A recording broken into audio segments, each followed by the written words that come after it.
Hello, in this video I'm gonna show you how we can optimize the battery charging on iPhone 16 Pro and 16 Pro Max.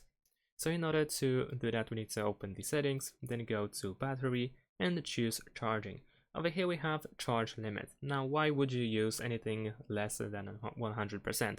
The reason for this is pretty simple. Most of the batteries are actually designed nowadays to work properly as long as you charge them to 80%. Of course, using 100% is convenient to us, and it's not like you should never do that, but definitely whenever you don't really have to have 100%, you should limit your charge to something less, like even 90% if you don't want to reduce to 80%.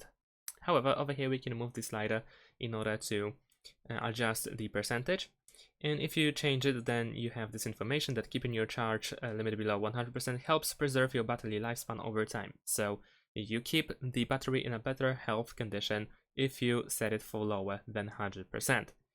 And 80% is like the sweet spot, let's say.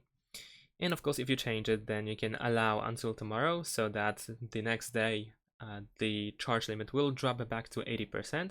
And the other option is to set the limit to 100%, so that it always is, so the iPhone is always being charged to 100% whenever you charge it.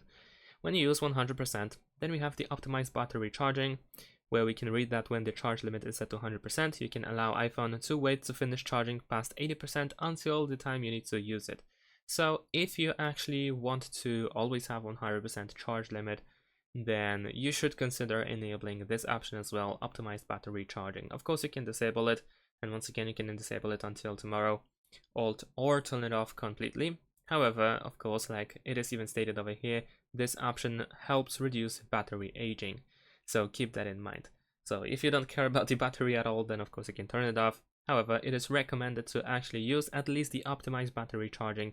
If not, then you want to drop the charge limit to something less than 100%. Ideally, like I said, you want to use 80%. And that's it. Thanks for watching. Leave a like and subscribe to my channel, and see you in my next videos. Bye.